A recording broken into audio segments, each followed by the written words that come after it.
So thank you all for coming along this evening. I've got a lot of people on here, so I hope you're going to get something from this. And the chances are that if you are listening tonight, you're at different points in your fertility journey. Some of you will be trying to conceive. Some of you will have been doing this for quite a while now. Some of you will have had IVF. Some of you are preparing for IVF. But the one thing you've all got in common is that you want to get pregnant and you want to have a baby. And the chances are you've read all the books, you've got the vitamins, you've been on Dr. Google, you've been doing absolutely everything you can. But what I want to do tonight is I want to talk to you about my experience of helping hundreds of women and couples over the years to get pregnant, and the scenarios I come across every day. And so it's just looking at my philosophy, which is fertility is a whole body event, and working out what you can do as individuals. So most of you know who I am. I'm a midwife. I've been a midwife for 40 years. I've had a clinic in London. I've written books. I'm a mum and a grandmother. And the mind-body connection plays a huge part in what I do. So I introduced a holistic approach probably about 25 years ago now, and I was considered probably semi-mad because everything when I first started doing this was highly medicalized, and the focus was just on the medicine and nothing else mattered. And the reason I came into all of this is I'd suffered from postnatal depression myself, and I had to seek alternatives at a time going back sort of 35 years ago when there was no Dr. Google, there was no internet, there was nothing.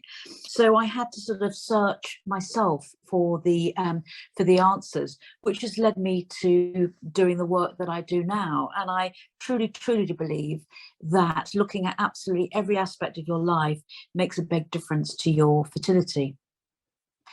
So, looking at key areas to focus on, age is hugely important. And, we all know that the older you are, the harder it is to get pregnant. I always encourage women, no matter what age they're at, is to be strategic about your fertility. And for most women, you're strategic about most things you do in life, in areas of finance and careers, etc. But it's good to sort of look ahead and start to think and start to plan about what you need to do. And one of the common scenarios I see is women coming in on their 34th birthday, terrified at 35, all their eggs are going to fall off a cliff. And that is not the case. Some women are luckier than others when it comes to fertility. Some younger women will have lower egg reserves, but the fact is, even if it is low, they stand a very good chance of getting pregnant. Other women that are older with low egg reserves, it's more difficult, but then some older women have better egg reserves. So, there are chances. The decisions you have to make is, do you test your eggs? When do you test your eggs? And this can be a life-changing decision. So I would suggest to any of you thinking about this or just starting out is really research, think about the support you need, because every test that's done, there is a result. And if that result comes back low and you're single and you're not with anybody, it can be really devastating for you.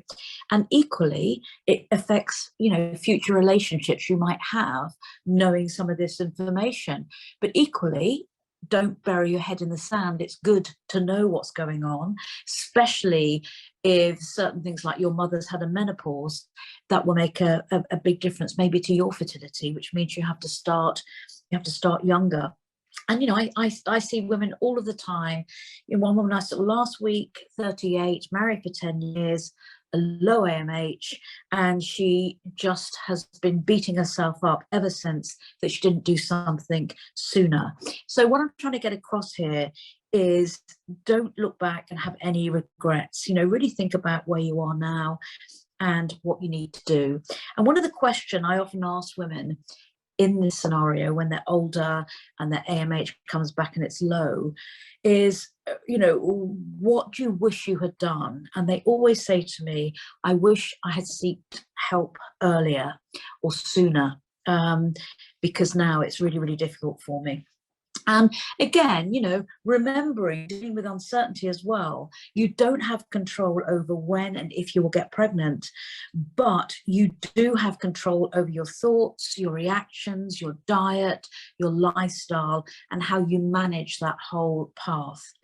So I just briefly wanted to talk about delays in fertility. And, you can see from this slide here, you just start off trying. And I do a lot of work managing women's expectations because on average, it can take 8 to 12 months to get pregnant. And for many women, they don't have an inability to conceive, they have an impatience to conceive. So when you look at this, it is very, very up and down. You can get pregnant in 1 month, 3 months, 6 months. You can have a miscarriage, which is quite common. So you have to pick yourself up, you have to start again. And you can see how that timeline moves. So if you're thinking about having more than one child, you really need to think about doing things sooner rather than later.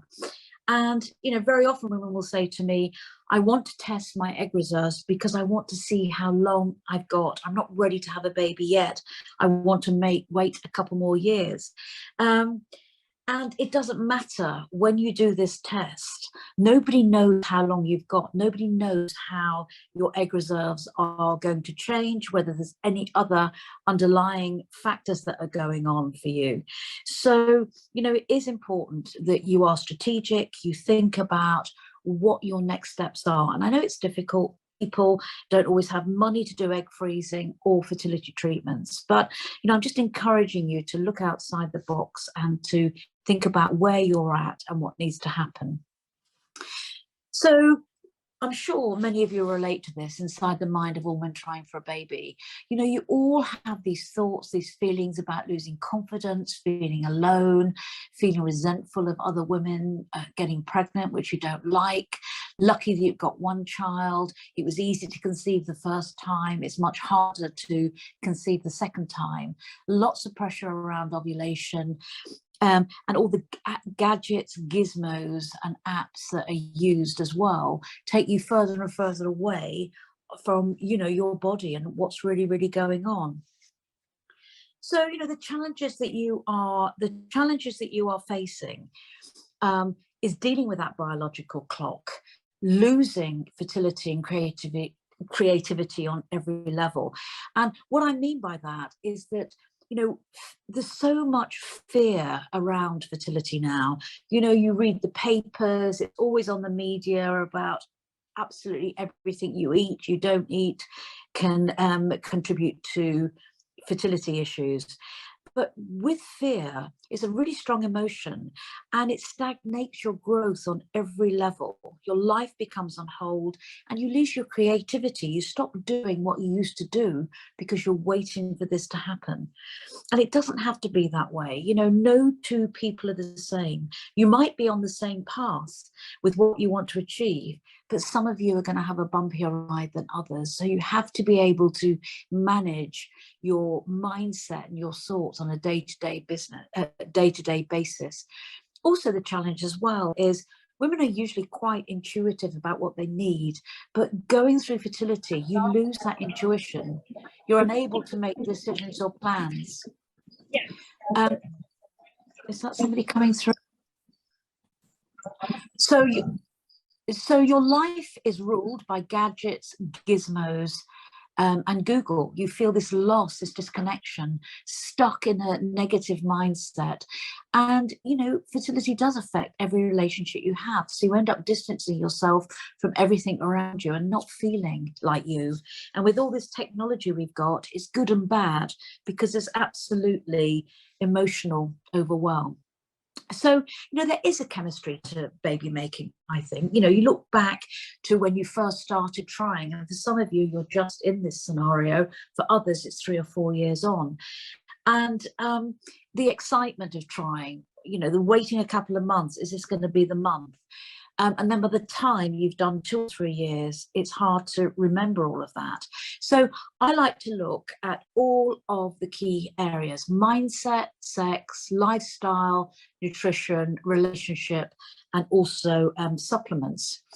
And so the one thing that is really key to me is mindset and mind body blocks. And, you know, everybody, all of you listening tonight, you come to fertility with your own unique set of baggage from the past, your parenting, your mother, trauma, things that have happened to you in the past, what your beliefs are, what your labels are, what stories you are telling yourself. And one of the things I always ask a woman is there anything that's stopping this from happening for you? And I can tell you the answers are always the same. It's, I had a termination in the past, I now feel guilty and it's not going to happen to me. I had a very traumatic childhood. I was sexually abused, I was emotionally abused.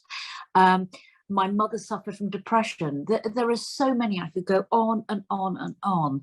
And these blocks are really real, and they're the root of many fertility situations, especially around unexplained infertility.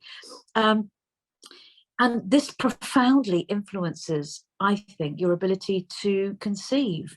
And our thoughts and our feelings, especially, you know, with my role as an acupuncturist, they have a direct impact on our biology within our bodies. And for many women, they do need healing, and these blocks are absolutely real. So it's working through this to help you. So, you know, again, with the work that I do, it is about how you best manage the situation. And this is a whole webinar on its own, which I'm happy to do at some point for you. But, you know, just looking at the conscious, the subconscious and conscious, is that this is the subconscious is where all of your beliefs, your stories are stored, and you're feeding that into the conscious. So it's very real. Do whatever you can to help yourself, whether that's visualizations, which I truly believe in, looking at counseling, therapy, acupuncture or hypnotherapy, to try and get around some of these mind-body blocks that some of you will be experiencing. So I hope you've got a pen and paper now. So just looking at different things, it really, really helps doing little exercises like this just to see where you're at. So 10 is obviously the highest score here. So going round this dial, you know, marking out how much time or what number your grief is at, your jealousy, your depression, your anxiety, how fearful you are, how much love you feel, because again, the heart is really important here. And many women disconnect from their heart when they get into this fear mode and they protect themselves. Anger, how you use your anger, how you react, if you overreact, worry, and your happiness. So, you know, just spend a minute looking at these scores and looking at what the highest points are for you, and being able to sort of, you know, sit down and write down, you know, where are you stuck? What or who is making you angry? You know, what do you need to change? What do you need to let go of? And, you know, that way you can sort of start to focus on the areas emotionally that you need to sort of look at. And like I say, I really believe in visualization, looking at the heart. On our Instagram, there's a link in the bio that you can go and look at the visualizations and see if they help you. So fertility being a whole body event is something that I've always felt. The mind-body connection is critical. All of the body systems are interconnected. Via the nervous system, your autonomic nervous system, which is the parasympathetic and sympathetic. So, you know, the parasympathetic is peace, and the sympathetic is when you're revving up for fight and flight. So every emotion and every thought you have has an impact on your body systems. And these strong emotions that women experience, such as fear, anger, and worry, depletes you of energy, it depletes you of nutrients, it makes you feel stuck, it makes you feel miserable every day with your life on hold. So it's doing something about that, looking at your diet, your nutrients. Gut health is increasingly important, because the food you eat and the supplements you take make the hormones that you need for fertility.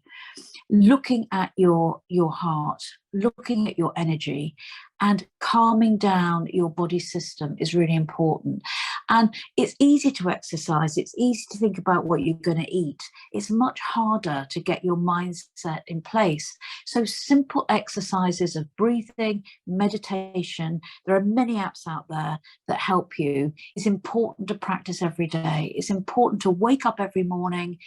If you've had a terrible night, focus your energy on what you need to do in that day and center yourself by breathing, and you will feel calmer and you will feel better and you will be able to get through the day.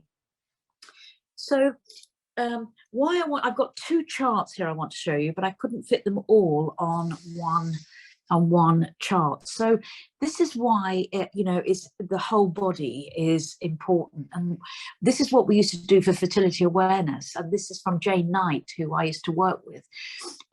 We didn't have the fancy apps and gadgets and gizmos, so we were educating women about their cycles, what they needed to look for. And you can see here that in this top line, you've got your hormones, and they ebb and flow as the month goes on, as your cycle goes on. They need to be present in the right amount at the right time. And the reason for this is because ovulation, you can see this little egg here, happens halfway through the cycle. And each of these hormones have to be in the right amount. And in order to trigger ovulation, your LH needs to be in the right amount at the right time. And if it doesn't reach that threshold, you don't ovulate. So hormones affect many factors.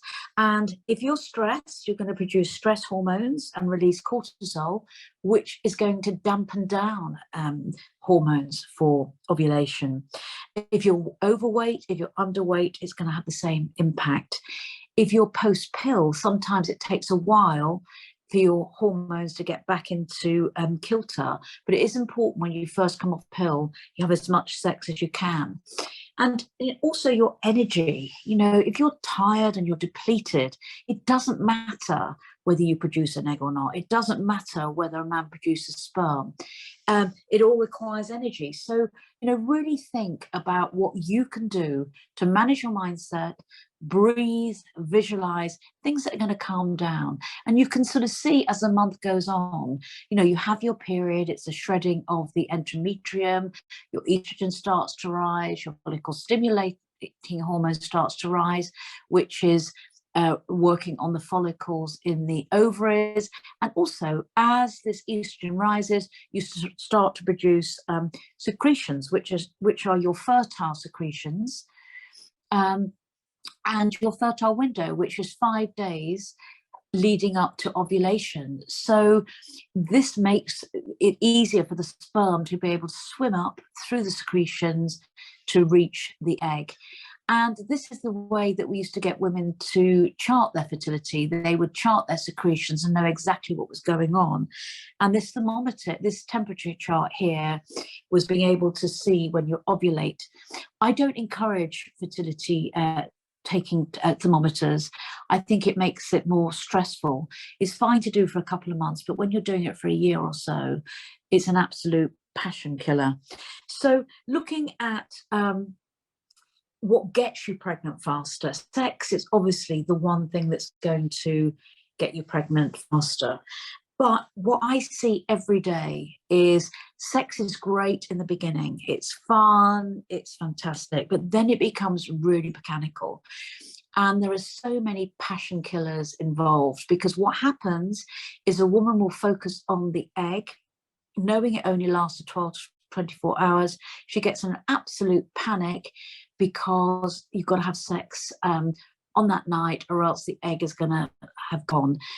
But, if you can sort of make your focus on the sperm will last 3 to 5 days. So if you can have sex at least 3 times a week, all the way through the month, if possible, you are ensuring that there is plenty of sperm up in the fallopian tubes, ready for when that egg is ovulated.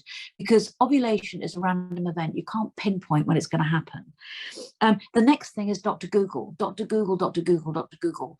And again, you know, there's only so much you can learn. It's about looking at your body, working out what's going on, taking the pressure off. So thermometers and charts are fine, but they are passion killers. You know, who wants to wake up every morning to the bleep, bleep, bleep of a thermometer? You know, don't do it. It's like the horse is bolted. It's not telling you anything. And your temperature will change if you've got flu, if you've been out drinking, if you're tired. All of these things are important. And yes, apps and gadgets are good, but I honestly think for many women, it makes you obsessive. You're constantly looking at your app at what's going on and your cycles. And getting pregnant is an unconscious thing. The more pressure you put on, the harder it is to choose. The harder it is to achieve. So the common questions that I get asked every day is, should we save up the sperm? Is the sperm going to get weaker if we have too much sex? No, it's not. Some studies have shown the more sex you have, the more mobile the sperm is and the better it is. And if you save up the sperm, and what's a common scenario is many women will have sex in the first half of the cycle leading up to ovulation, and then they are so relieved that it's over. They don't have to do anything the second half of the month. And it's important that you keep that sperm going, because if you don't, it's all going to die. And it takes 4 to 5 ejaculates to get the sperm moving again. So really important point that you make sure you're doing that, because if you're not having sex after ovulation for 2 weeks and a woman has a period, doesn't often want to have sex during a period, you can see how the time is lapsing. Focus on the sperm, not the egg, which I've said before. Bin your charts. Take the pressure off, especially around ovulation. One of the sad things I see for many couples is performance anxiety with men, because they feel so pressurized around ovulation. And you can imagine the scenarios that go on is, you know, for a man to be able to have sex, there has to be passion. He has to have testosterone. But so often when there's a lot of pressure, he can't perform. So he's thinking about this from 2 o'clock in the afternoon, receiving texts to say, you know, I'm ovulating, come home early. And it's hard because he can't perform when he gets back, and he thinks there's something wrong with him, but there isn't. But there's a lot you can do. And, you know, I've helped many couples in this scenario to take the pressure off, to self-inseminate.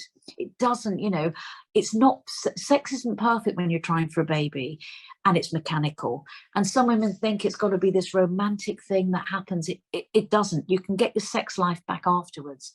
But, you know, just focus on getting that sperm to the egg. That's all I'm interested in. And there are many ways to do this. And there's lots of information on our website. You know, work out your stress levels and your mindset when it comes to the month, the time of the month, ovulation. Take the pressure off one another, because what I see so often is kindness goes out the window. There's a lot of blame. You blame yourself, you blame your partner, you blame your body, you lose your confidence, you don't look after your relationships, you isolate yourself. And it's really important to feel part of something, feel supported, and to feel loved and be loved. It's part of conceiving a baby, but that's what goes out of the window. So, you know, so often when I see couples, they come in by their body language, I can tell how long they've been trying for, because they've both given up on each other. So, you know, just use this webinar that I'm doing to look at some of the weak areas that you've got, regardless if you're trying naturally or if you're going through IVF, just to bring things back to where they were. So, you know, looking at lifestyle as well. Lifestyle isn't just about what you eat and what you drink. It's about your whole lifestyle. And that's what you really need to look at. Your work-life balance. You know, what projects have you got on at the moment? So often when I say to a couple, what else is going on? We're building a house, we're moving house, we're living with our parents, we're traveling. It's, you know, it's hard to do IVF when you've got too much on.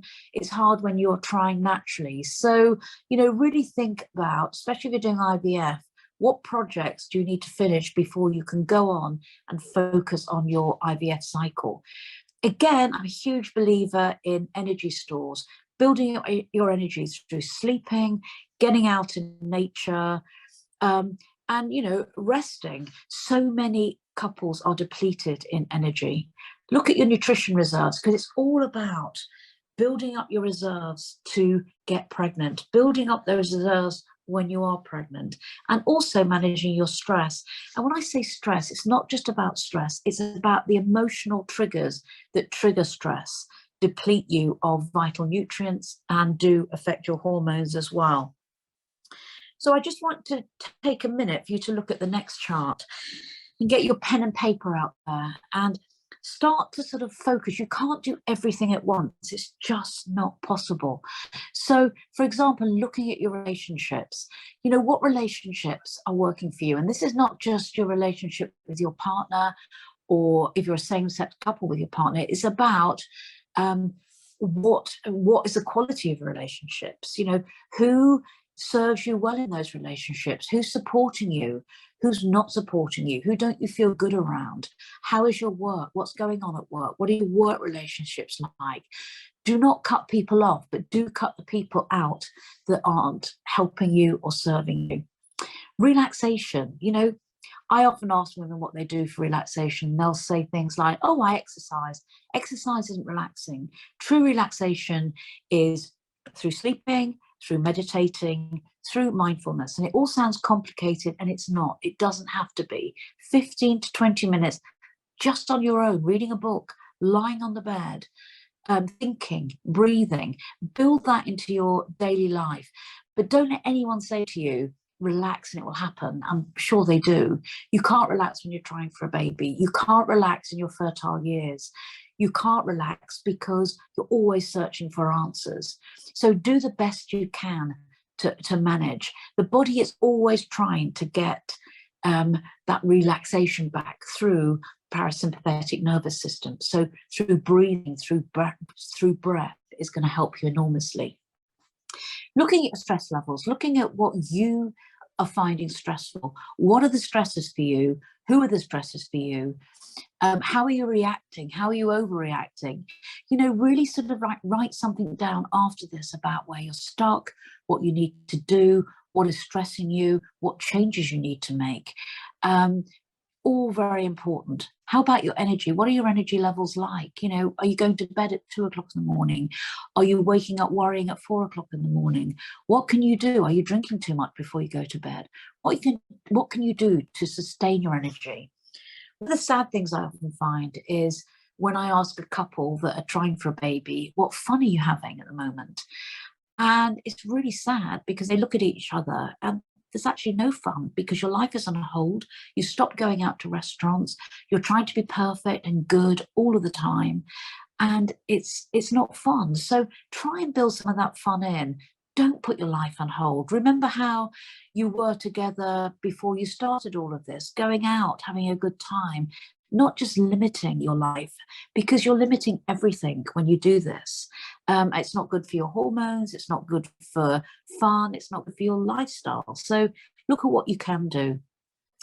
Limit the amount of time. And I know it's hard to do. Instead of going to bed with your iPad or your phone, leave it downstairs. Don't spend your whole day researching and searching. Limit the amount of time that you're doing because it's overwhelming. Everything is overwhelming. You're looking, you're searching for answers, you're reading depressing news about your situation. And like I said earlier, no two people are the same. Your paths are totally different. You come to fertility from different angles as well.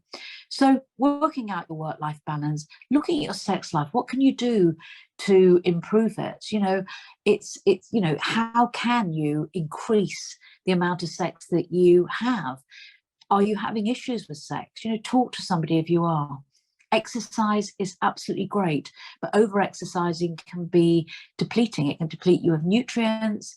And also, when you're going through IVF and you're growing follicles and you're going on certain protocols, it's good not to do too much exercise. And then sleep. Sleep is so, so important. It really is important for balance. So look at everything you can do. So just write this down and just work out in each segment of this what you need to improve on. Where are your highest scores? What can you do to increase your relaxation, decrease your stress? What factors are causing your stress? How do you build up your energy? How are you going to have more fun? What are you going to plan? How are you going to cut out this whole digital thing? So look at absolutely everything and see what you can do to increase that. One of the things about nutrition, I'm not going to go on. This is a whole subject on its own. I've written lots of books. There's lots of recipes and there's lots of information in those books. And the two I would recommend are Eat Yourself Pregnant, and the IVF diet plan is good as well. But getting through to women, you do not have to be perfect to get pregnant. And this is the one thing that I see so many times is you start off on Monday, you beat yourself up if you've had a cup of coffee or a glass of wine. You try and be as good as you can. And, women are ruled by their moods, their foods, and their hormones. You are going to be eating different things at different parts of your cycle. And there is no one food that's going to do it for you. So try and eat as many coloured fruits and vegetables as you can during the week. Focus on the Mediterranean diet. Focus on protein for your eggs, fats, and lower carbohydrates. And if you're doing IVF, you do need more protein because you're growing more eggs. When you're trying naturally, you're just looking at producing one egg. But through IVF, you're looking at producing a lot more. And if you're eating a broad range of fruit and veg, you are going to be getting those key nutrients that you need. So keep it simple, small tweaks. Don't make huge changes at any one time because you're not going to be able to sustain that. Avoid the tyranny of shoulds and shouldn'ts, because that's what women do. I should be eating this, I shouldn't be eating that. Plan ahead your week. Allow yourself treats, and the odd slip up is going to happen, and you just can't do it all of the time. So do it as much as you can, but allow for slippage because that's life and that's what happens. So looking at focusing on female fertility, I always focus on age and time trying. When I mean time trying, I mean how long have you been trying properly? That means sex, frequently. What else is going on in your life? Have you got any sexual issues or problems that are stopping you from trying? Is the performance anxiety? All of these are absolute key. So, for example, if you are in your early 30s, you're having lots of sex and nothing's happened after 6 months, I think it's worth going and getting some checks done. However, if you're 39, you've just met the love of your life, don't give it longer than a few months of trying naturally before looking at having tests on egg reserve, etc. Look at your medical history. Are there any underlying medical factors? Endometriosis, fibroids, cystitis? Did your mother have an early menopause? What are your cycles like? Are they regular, meaning 28 to 34, 35 days? Or are they longer, which is harder to conceive in a month? Is there anything like polycystic ovaries going on or thyroid issues? Your immune health, if you've got a history of immune disease, it can impact. IVF failures, looking at why they are failing. Unexplained fertility issues or secondary fertility issues. So many women get pregnant easily the first time and they're just absolutely amazed that it's not happening the second time round. So it's looking at tests, investigations. Are you having enough sex? Is your thyroid out of kilter? There's lots of reasons why this might be happening for you. So, one of the questions that's often asked is there anything I can do to improve my eggs? And I know that a woman is born with all the eggs she's ever going to possess. But I honestly believe that the environment that those eggs are growing in are affected by your lifestyle. And again, it is building up those nutrients to build good eggs. So, when you think about the component of an egg, outside of an egg is very rich in omega-3, and the cell membranes need to be flexible. So that oil helps them to be flexible to allow nutrients in. The mitochondria of the egg is, where the egg divides and divides and divides. Is the powerhouse of the egg. It's 550 times bigger than the sperm. And when you think each month what needs to happen for an egg to grow, to fertilize, to implant, it needs energy and it needs key nutrients. So folate, vitamin D, coenzyme Q10, inositol, antioxidants, all of this help with egg health. Focusing on male fertility. Again, you know, with men, they're very lucky. They're producing sperm 24/7. And lots of people say when you need one sperm to meet the egg, that is absolutely true. And it's the same if you're going through IVF. Age does impact on male fertility, not as badly as it does with female fertility. As we know, lots of men in their 70s can get pregnant. But looking at a medical history, if you're just starting out, of any sexually transmitted infections for men and for women, if a partner is born with undescended testicles, that can have an impact on fertility. A varicocele, which is like a swelling on the testes, might impact. Diet, lifestyle, heat, exercise all have an impact on male fertility. And, you know, it's interesting with sperm health. I know it's just one sperm that you need, but the most important job a man has with a sperm is to deliver the DNA to the egg. And so there are certain tests that can be done that look at DNA fragmentation, which is damage to the head of the sperm. So a sperm needs exactly the same as an egg does, but there's more sperm. The mitochondria is fewer, but you need to protect the head of the sperm, and that's done with omega-3 cell membranes. The mitochondria with coenzyme Q10 to help with motility. Zinc is vitally important for the sperm, and also there are vitamin D receptors on sperm and on eggs. And certainly I've looked at treating men and women, testing their vitamin D levels, and it's incredible how low some vitamin D levels can be. So no smoking. You know, if you're smoking and you're trying for a baby, it's not great for your sperm. You might have the best sperm from a result, but you do not know what the DNA fragmentation is.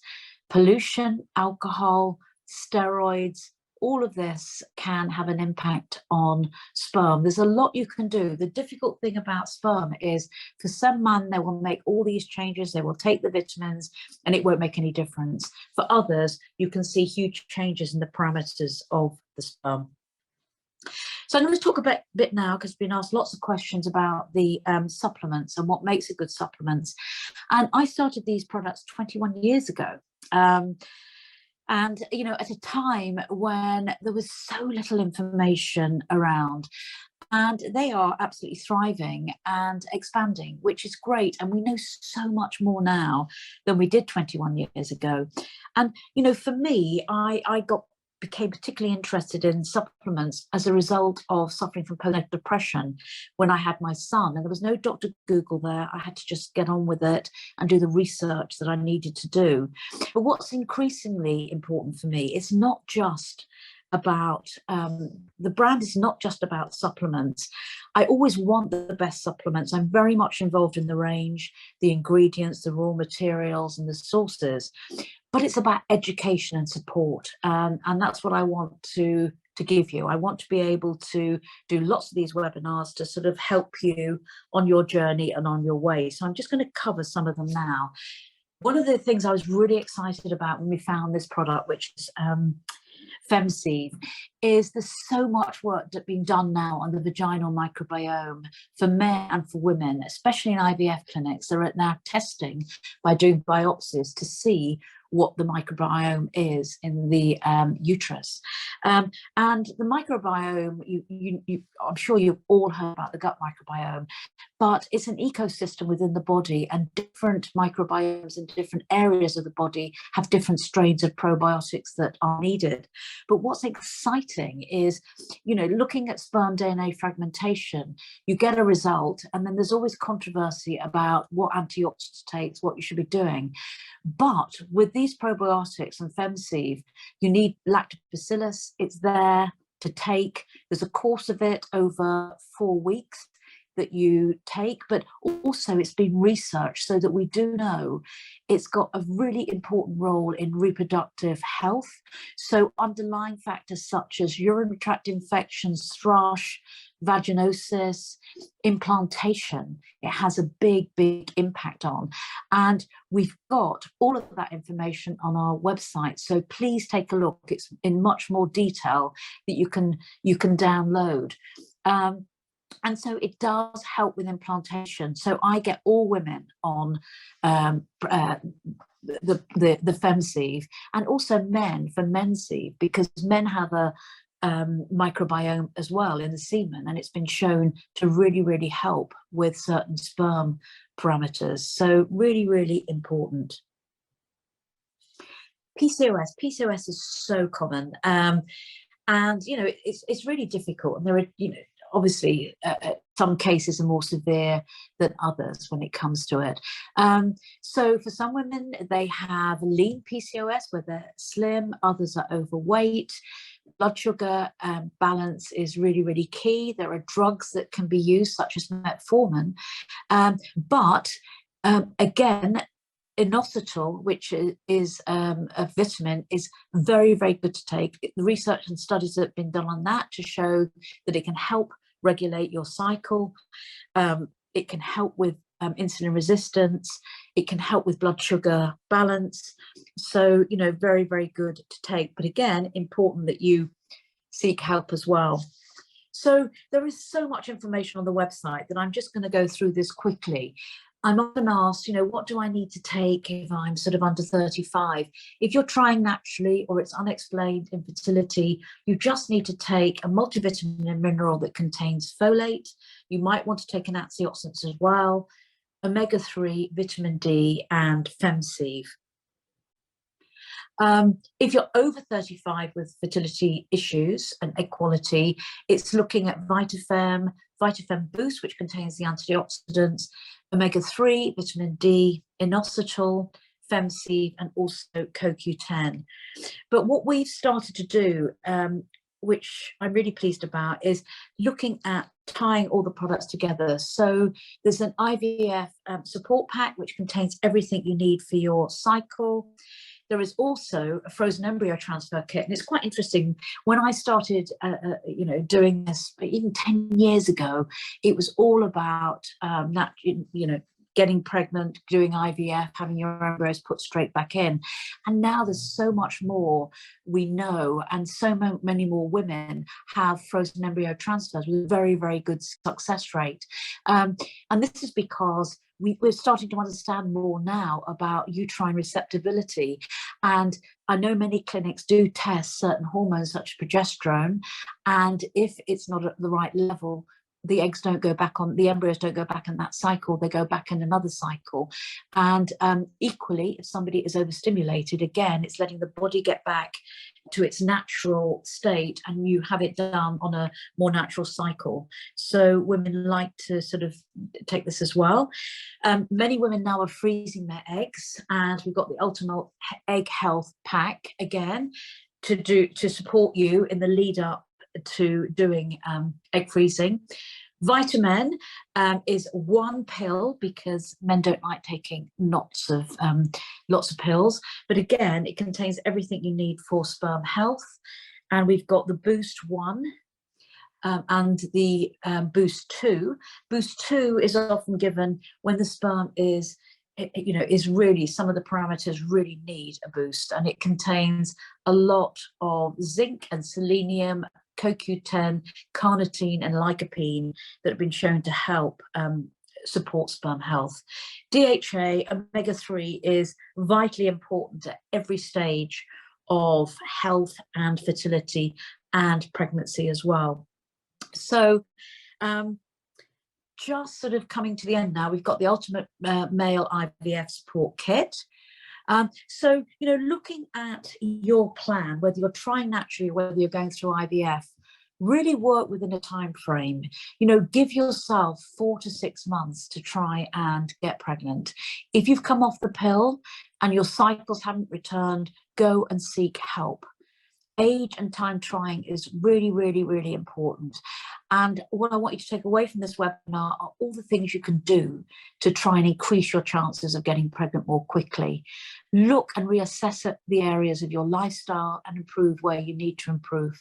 Focus on one area at a time. If you try and do too much at once, you're not going to be able to manage it. Look at the charts that you've completed and think about the challenge you have and what you need to do to improve. Look at the changes you need to make emotionally and to your relationship and your lifestyle, and think about the adjustments that you need to make. But be strategic. Look ahead at where you're at now and where you need to be.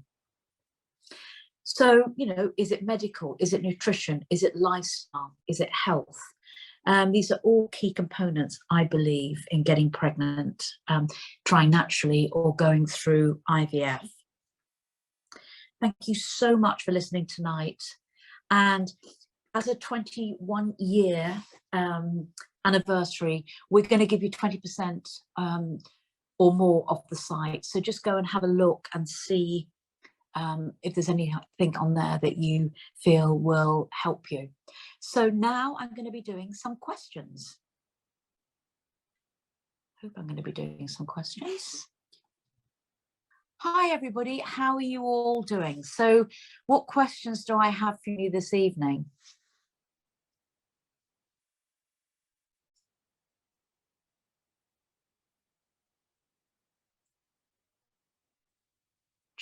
Okay. Oh, right. Okay, I've got quite a lot here. Okay. What's this? Oh, right. Okay. Oh, gosh, there's lots here. Okay. Let's start. Is this the beginning? Right at the beginning. Okay. Let's start answering your questions. I had 8 miscarriages, 1 stillborn at 23 weeks, many moons ago, and now have dedicated a great deal of time supporting women through their journey with clinical nutrition. Well, that is great to hear, and what a sad story to hear, 8 miscarriages and a stillborn. Very, very difficult. The next one, that's okay.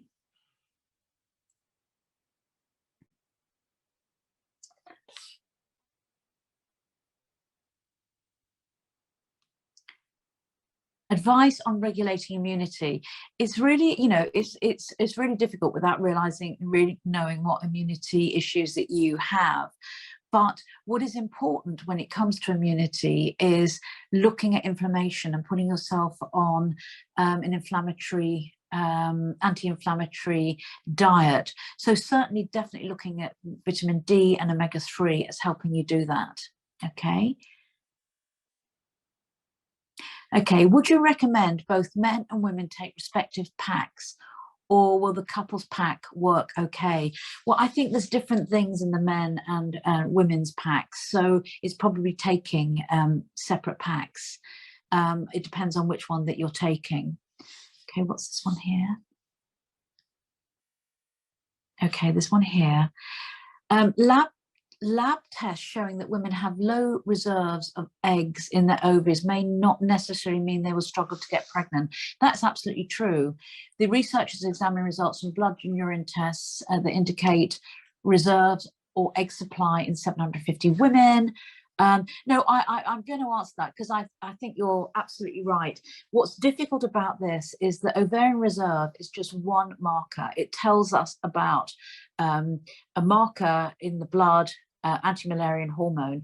It doesn't tell whether you're ovulating. It doesn't tell us anything else. We do realize that if you're younger and you've got a low egg reserve, you stand a really good chance of getting pregnant. And if you're older with a good egg reserve, you also something like IVF is available to you. So that is interesting, and I do agree with what you're saying, and it is really, really difficult. It's a bone of contention for a lot of the medical profession. What is your opinion on Clomid? 9 months trying naturally, however I'm concerned the risk of multiples. It's important that you're 33, so you're young. I don't know the reason you're taking Clomid. I'm assuming that you're not ovulating or you've got irregular cycles. You shouldn't be on Clomid if you are taking it for 9 months. And that, yes, there is a risk of multiple pregnancies. That's why you need to be monitored while you're taking it. So I hope that helps. Is it true things like baths are bad for men and sperm quality? Any heat is bad for sperm. So jacuzzis, hot baths, anything like that are not good for sperm. So absolutely, stop taking that. Will the recorded session also be sent out? Yes, it will be. Is lack of cervical mucus a red flag fertility? It depends. You know, the reason you get good quality cervical mucus is due to estrogen. And like I showed you in that chart, as you have finished your period and you start to build up to ovulation, estrogen increases cervical mucus. As you get older, the cervical mucus is less, but it doesn't mean to say that you can't get pregnant. That fertile window is the same. So it's really, really hard to measure cervical secretions, but it's worth noting and trying to get to know your body better to see what happens. Okay, the slides are great looking. Okay. Nutrition does not need to be boring. There are lots of lovely foods. There are great for nutrients you need, great recipes to support egg quality. Absolutely agree with that. Okay. What's classed as a lower AMH? It's usually 5 or below, but it depends on the lab that you are using. Thank you for much sharing. We are with you. 31 years old, had an early miscarriage at 5 weeks. Really looking forward to hearing your thought. Okay. Keep going. I'm going the other way now. Okay, here we are.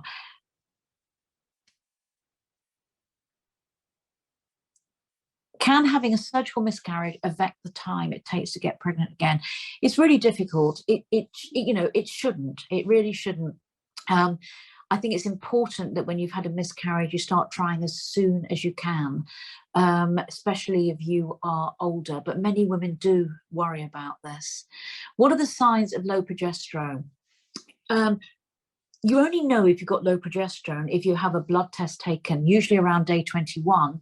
But taking that blood test depends on how long your cycle is.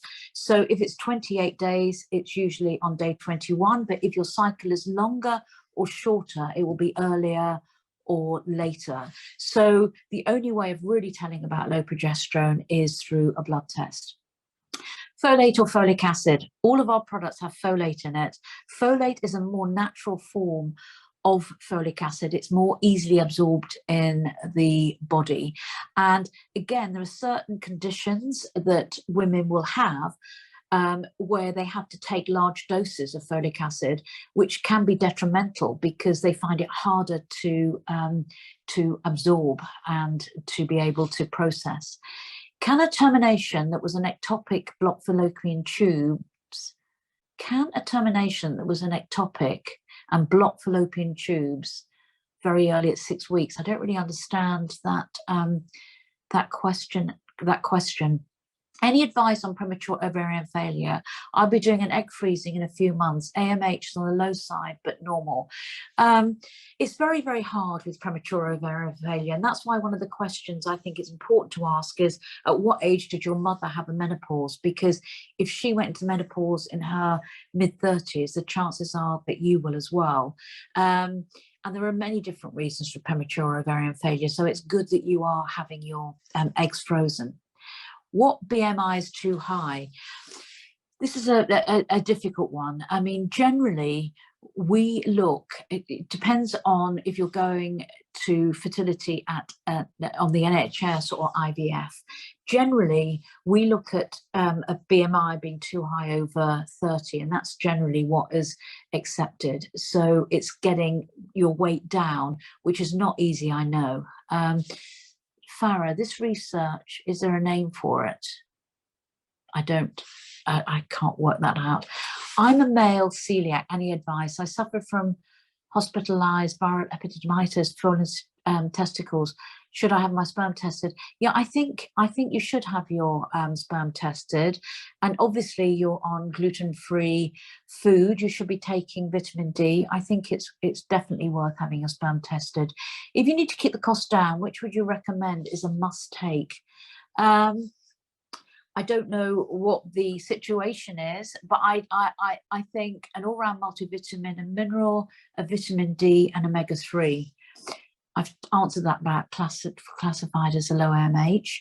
Does a short luteal phase mean you have low progesterone? Not necessarily. It depends on how long the luteal phase is. But like I said earlier, the only way to work out if your progesterone is low is by doing a blood test. I'm due to start IVF cycle 3 later this year. The IVF pack, how long should I take that for? Should I start a couple of months before the cycle, age 39? Yeah, I think it's important that you start at least 2 months before your cycle 3 if you can. Hi, Zita. Have you had to deal with women who miscarry at a particular time around 6 weeks into pregnancy? What's your best advice in this case? I mean, that's a difficult one, isn't it? Because miscarriage is really, really common. But if you're having frequent miscarriages, it's important, especially if you have 3, that you get yourself tested, because there might be something going on that's underlying this. It could be your thyroid, it could be implantation, it could be your egg quality. There are so many factors when it comes to miscarriage. It's like a 1,000-piece puzzle. It might be just a couple of pieces of the puzzle missing, but it might be other things as well. Couples pack. Okay. How can you improve sperm morphology, and how does it affect fertility?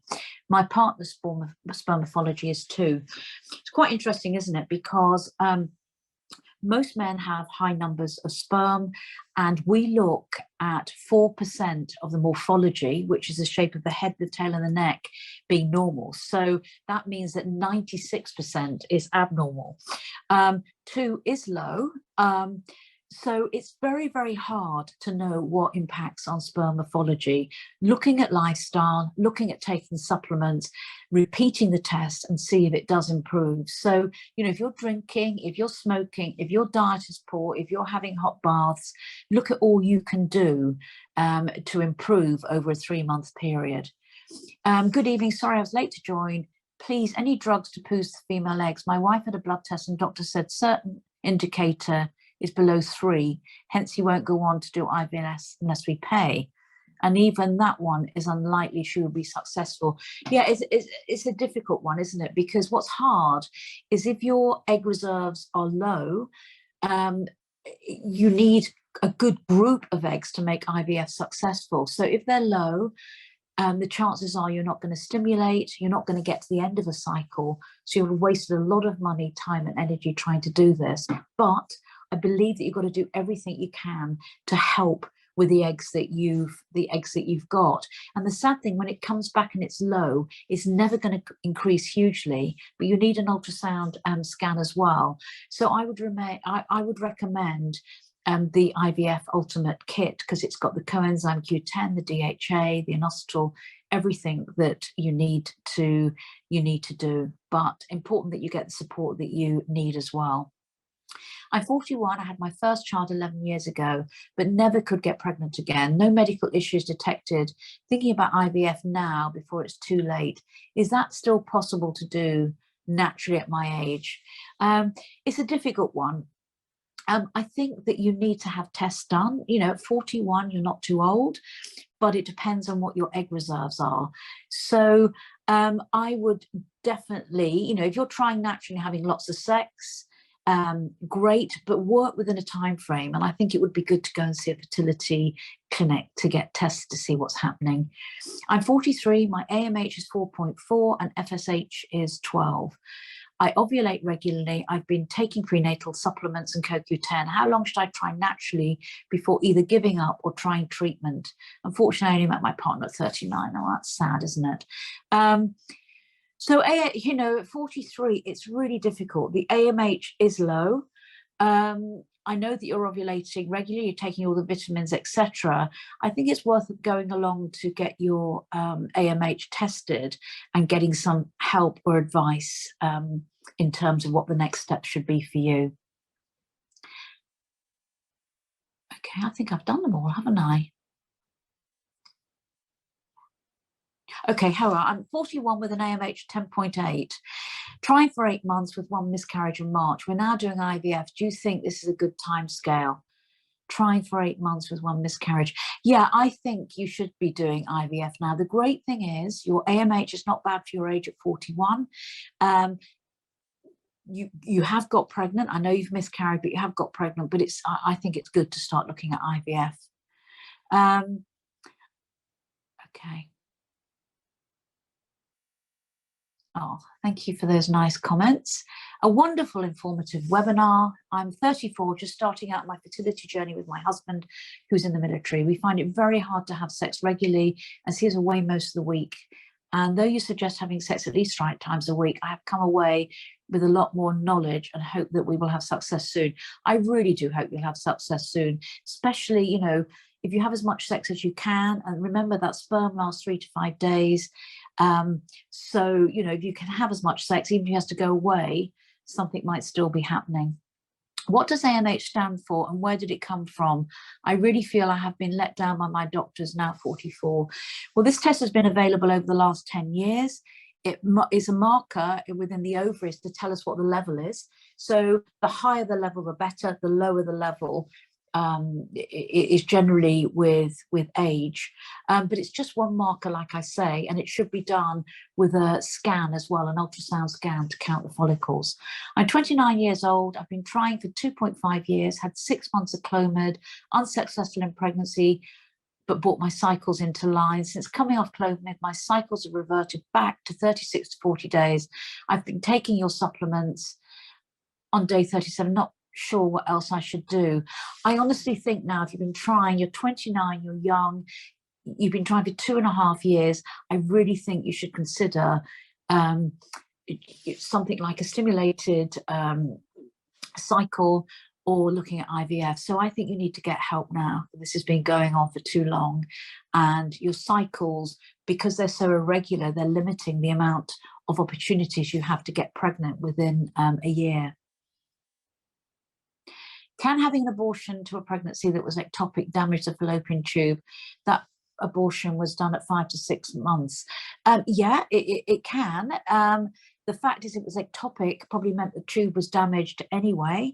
As long as you've got one tube left and it's in good shape, you should be able to get pregnant. What's this? Plus, if you have a genetic, Okay, I'm coming to the end of questions now. Some clinics suggest transferring two embryos at the same time to increase chances of success pregnancy. However, is it true when 2 embryos are different qualities? However, is it true when are different qualities? You know, the amount of embryos that are transferred are dependent on the clinic, on your age, on your medical background. So that is something that doctors will decide. Okay, I've come to the end of the questions. Thank you everybody for listening. I hope you got lots of information from this. Really enjoyed being with you, even though I can't see any of you. And please look on our website. There's lots of information. There's lots of information on the products, on visualizations. And I look forward to coming back and doing something with you soon. Thank you.